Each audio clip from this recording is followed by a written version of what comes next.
بكل فخر واعتزاز نتقاسم معكم في الفيديو ديال اليوم أقدم صبدي جزائري اللي هو حلوة الطابع معشوقة الجماهير، حلوة جداتنا وأمهاتنا.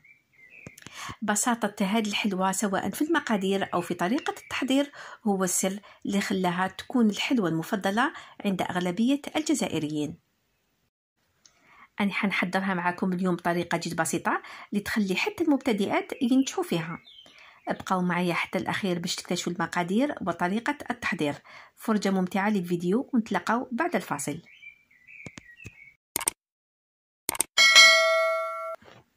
هنا عندي كأس من البيض، كأس من السكر وكأس من الزيت. حجم الكأس اللي استعملته هو 150 ملل. 3 œufs، un verre de sucre cristallisé، un verre d'huile. نذكركم راكم حين تلقاو المقادير مكتوبة باللغتين العربية والفرنسية في صندوق الوصف. dans un récipient حطيت البيض، راني حنزيد فوقو السكر وكمية من لافاني. نخلطوا مليح البيض مع السكر حتى نحسوا هذاك السكر داب. يعني هذه المرحله راهي ضروريه. نقدروا نستعملوا الباتور، نقدروا نستعملوا فرشات، نقدروا تانيك نستعملوا غير يدينا. المهم اننا مع الاخير هذوك الحبيبات ديال السكر ما يولوش يبانوا. في هذه المرحله نبدا نضيف الزيت تدريجيا مع التحريك المستمر حتى نتحصلوا في الاخير على خليط يكون متجانس.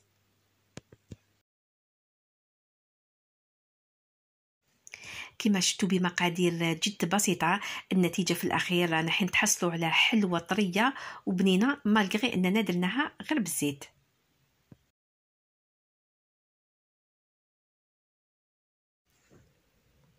بعد ما كملت كامل كمية الزيت اللي كانت عندي في الأخير هذا هو الخليط اللي لازم تحصلوا عليه، خليط يكون متجانس.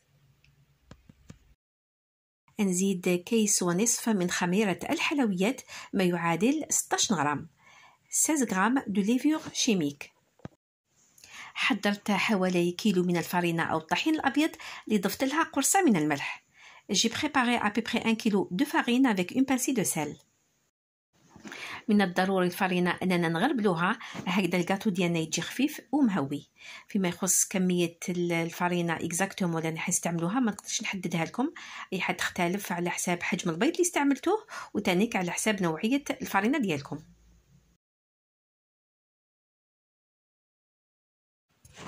في البدايه نفضل اني نستعمل اداه خشبيه وغير نحسب لي لاباط بدات تتلم معايا. في هذه المرحله راني حنستعمل يديه.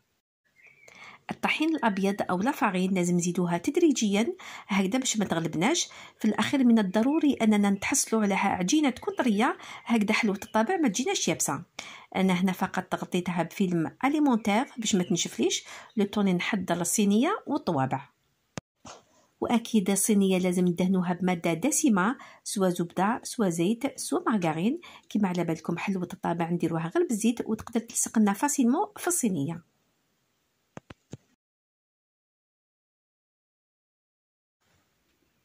على طاوله عمل مرشوشه بالفرينه نبدا نحل في لاباط. من الاحسن اننا ناخذ غير كميات قليله ما ناخذوش كميه كبيره هكذا باش ما يكونوش عندنا بزاف الزوائد.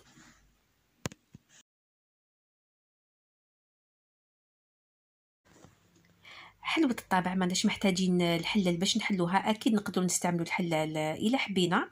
انا هنا الحلال راني حنستعملو برك باش نحي هاد لي طراس تاع الاصابع ديالي. فيما يخص السمك حلوة الطابع لازم تكون خشينه ماشي كيما لي صابلي. انا لاباط ديالي حليتها ابيبري بسمك اقل شويه من 1 سنتيمتر مع اللي درنا لها الخميره اي حد يتخمر لنا في الفرن. والحلوه ديالكم عندكم الخيار عطوا لها لا فورم اللي حبيتوها. الطوابع راهي متواجده اشكال وانواع في الاسواق. في نفس الوقت راني مشعله الفرن وخليته يسخن على درجه حراره 180.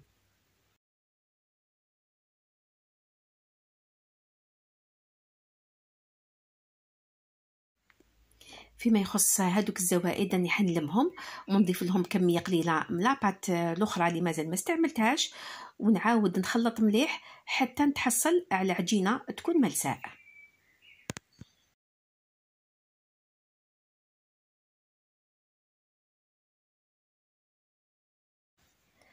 نواصل بنفس الطريقة حتى نكمل التشكيل تاع كامل لاباط.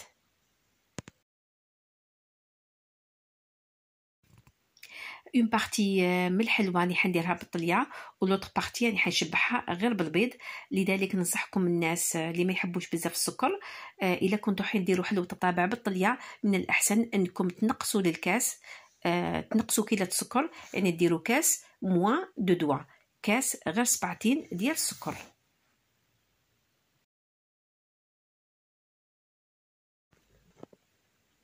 هاد الصينيه الاولى راني حنشبعها بالبيض. خديت حبه بيض، فصلت الصفار عن البياض.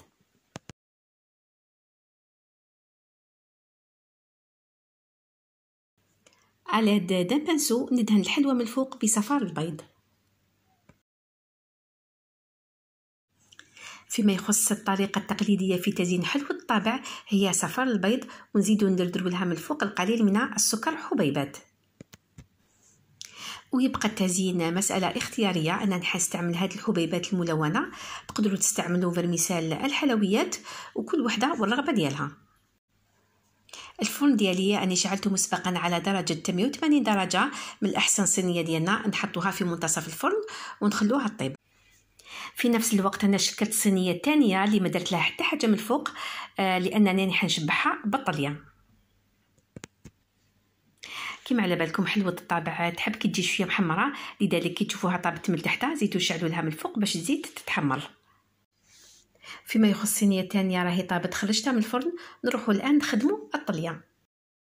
نخدمها على الطريقه التقليديه اللي فيها مكونين رئيسيين اللي هما بياض البيض والسكر الناعم، وصدقوني دائما تحصلت على نتيجه مرضيه.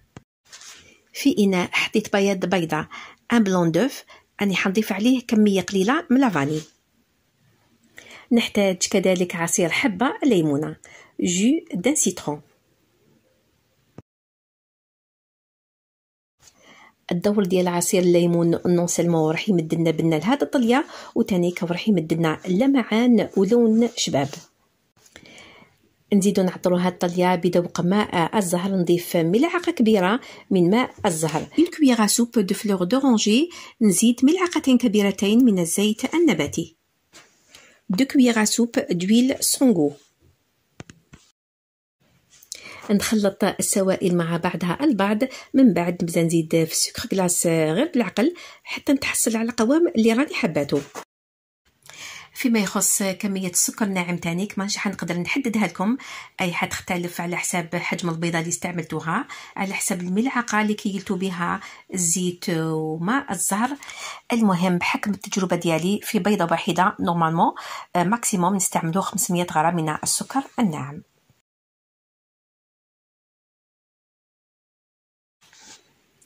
هاد الحلوى راني حنعطي لها لون وردي، لذلك راني حنستعمل ملون غذائي احمر.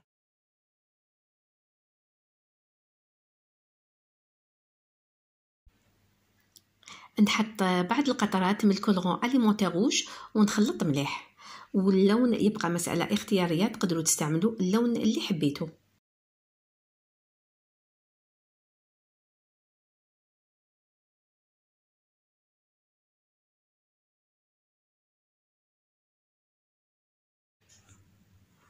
هكذا بمساعدة الملعقة نحاول نوزع الطلية فوق الحبة ديال الحلوى من كل الجوانب. فيما بعد راني نخبط هكذا شوية باش نحاول ننزل الزوائد. فيما يخص المبتدئات اللي عندهم صعوبة في الطلية، نقول لكم الا شفتوا الحبة تاع الحلوى ديالكم تعلات من هذيك الطلية سيك راهي بزاف جارية، وما عليكم غير تزيدوا لها السكر كلاص.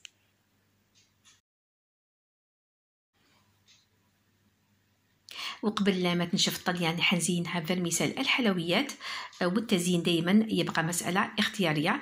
المهم اننا نزينوها قبل ما تنشف، هكذا لا ديكوراسيون ديالنا تشد فيها. نخلي الان كامل هاد الطليه تنشف مليح ونعاود نرجع معكم في طبق التقديم. وفي الأخير هذه هي حلوة الطابع اللي تقاسمتها معكم في شكلها النهائي، أقدم صابلي جزائري. وصفة قدمتها لكم بكل حب بكل افتخار واعتزاز بتراثنا الأصيل. ووصفه لنا حين تنقلوها ان شاء الله جيل بعد جيل. ودوكا نقسم لكم حبه منها باش تشوفوا الطراوه ديالها، سيرتو هاد الحلوه تاع الطليه كيما شفتوا ما حمرتهاش من الفوق، دوكو جات بزاف طريه. نتمنى من كل قلبي أن الوصفة ديال اليوم تكون نالت إعجابكم. أشكركم جزيل الشكر على حسن المتابعة، أستودعكم في أمان الله، ونقول لكم إلى الملتقى في فيديو جديد إن شاء الله. تحياتي الخالصة لكم.